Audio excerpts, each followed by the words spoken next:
జాతర గద్దెల పునఃప్రారంభం సందర్భంగా సమ్మక్క సార్లమ్మ సన్నిధిలో రాష్ట్ర ముఖ్యమంత్రి గారి ఆధ్వర్యంలో జరిగిన పూజా కార్యక్రమంలో మంత్రి సీతక్క కింద కూర్చున్నారని, దీనిని కొందరు మీడియా మిత్రులు సీతక్కను అవమానిస్తున్నారని మాట్లాడుతున్నారు. ఇది సరైన పద్ధతి కాదని చెప్తున్నాను.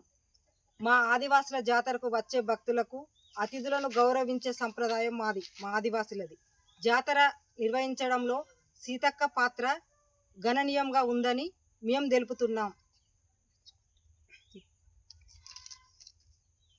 పూజా కార్యక్రమంలో కింద కూర్చున్న దాని చాకుగా చూపించి ఆదివాసీ ఆరాధ్య దైవమైన సమ్మక్క సార్లమ్మ గుడి నిర్మాణం చూసి మతి స్థిమితం కోల్పోయి బీఆర్ఎస్ నాయకులు మంత్రి సీతక్కపై నిర్ధారమైన ఆరోపణలు చేస్తున్నారు.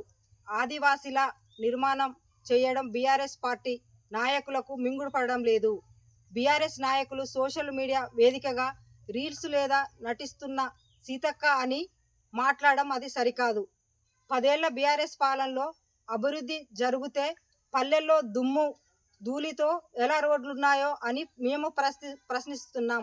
ఆదివాసులము ఈరోజు మేము మా సీతక్కైనా మేము ఆదివాసులమైనా మేము ఈరోజు మాకు చాలా గౌరవంగా మా రాష్ట్ర ముఖ్యమంత్రి వర్యులు మా సీతక్క అవుతుంది, మా ఇన్ఛార్జి మంత్రి పొంగులేటి శ్రీనివాస్ సార్ అవుతుంది, అందరూ కూడా మా మంత్రులు మా ఆదివాసీ మా సంస్కృతి సంప్రదాయాలు ప్రకారమే ఈరోజు మాకు గుడి నిర్వహించడం జరిగింది. మేము కూడా మా సీతక్క మేము కూడా అచ్చమైన ఆదివాసులం. మేము ఆదివాసులం అంటేనే మా సంప్రదాయాలు సంస్కృతులు ఉంటాయి. మేము గుడికి వెళ్ళినా కానీ మేము కింద కూర్చొని మేము పూజలు చేసుకుంటాం. మేము కుర్చీలలో కూర్చొని మేము దొరల పాలన కాదు, మా పాలన మా ఆదివాసులు, మా ప్రజాప్రభుత్వం, మా ప్రజాపాలన, మా కాంగ్రెస్ పార్టీ. బీఆర్ఎస్ నాయకులారా సోషల్ మీడియా నేను ఒకటి మిమ్మల్ని అడిగేది, మీరు గత ప్రభుత్వంలో 10 సంవత్సరాలు అధికారంలో ఉండి కనీసము పట్టించుకొని దాఖలు లేవు. ఈరోజు మా సీతక్క ఒంటి భుజం మీద జాతర మొత్తము కూడా ఒంటి భుజం మీద వేసుకొని మీద చేస్తుంది.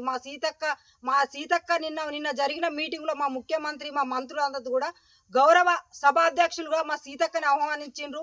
మా సీతక్కకే వాళ్ళు మేడారం జాతరకు వచ్చి అతిథులుగా గౌరవించడం, మేము కింద కూర్చొనే పూజలు చేసుకుంటాం.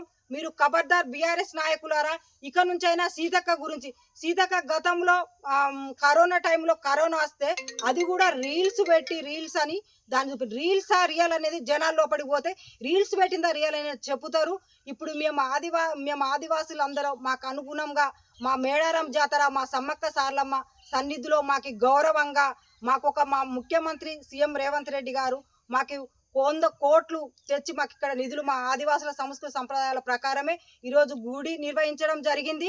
దానికి బీఆర్ఎస్ నాయకులు తట్టుకోలేకపోయి కావాలని ప్రతిదీ కూడా సీతక్క ఒక ఆదివాసీ మహిళగా ఒక మంత్రిగా ఎదగడానికి లేదా? మేము అచ్చమైన ఆదివాసులము, మేము కల్తీ కాదు, మా తండ్రి ఒకడు కాదు, మా తల్లి ఒకరు కాదు, మేము అసలైన ఆదివాసి. మా తండ్రులు కూడా మా సీతక్క చెప్పేది అదే, నేను చెప్పేది అదే. మేము అచ్చమైన ఆదివాసులు. మా ఆదివాసుల గురించి ఇక నుంచి మీ బీఆర్ఎస్ నాయకులారా సోషల్ మీడియాలో మీరు మాత్రం ఇంకోసారి మా గురించి ఆదివాసుల గురించి కించపరిచినట్టు మాట్లాడితే మాత్రం మిమ్మల్ని ఊర్లలోకి వస్తే తరిమి కొట్టడం ఖాయం. ఖబర్దార్ బీఆర్ఎస్ నాయకులారా.